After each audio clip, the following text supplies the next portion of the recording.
มากินต้มยำเป็ดกับข้าวหุงยิ้วเขาแห้งมาแต่เซ่องยานมาแต่ใส่เบ็ดป่า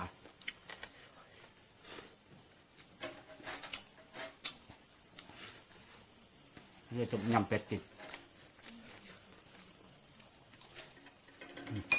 แบบยัง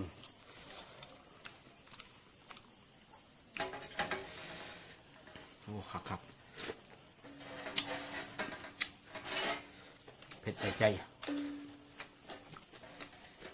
บริพอมันรสนะ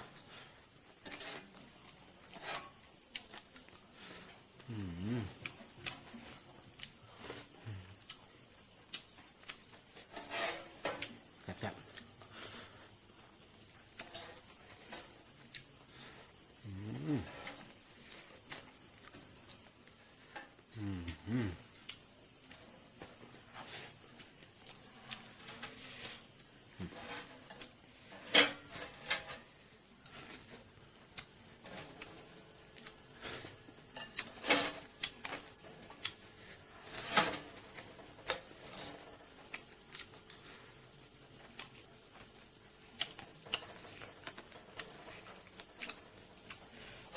เอาละ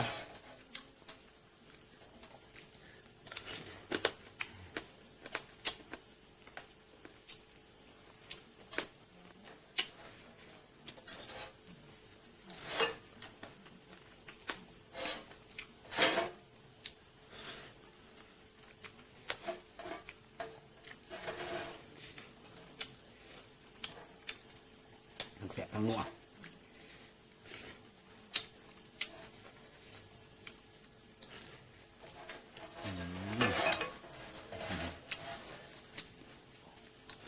กวมนุ่มเบอร์กินสับ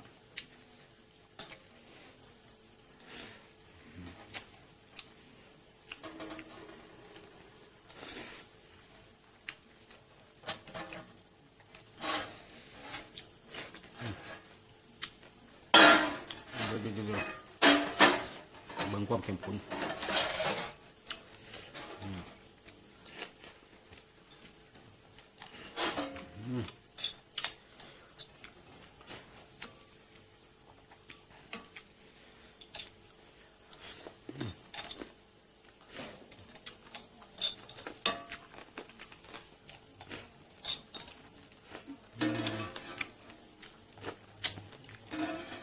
แล้วก็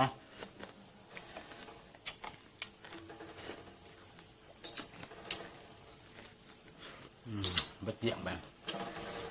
เนี่ยตัวพยายามมันมาเมียนด้วย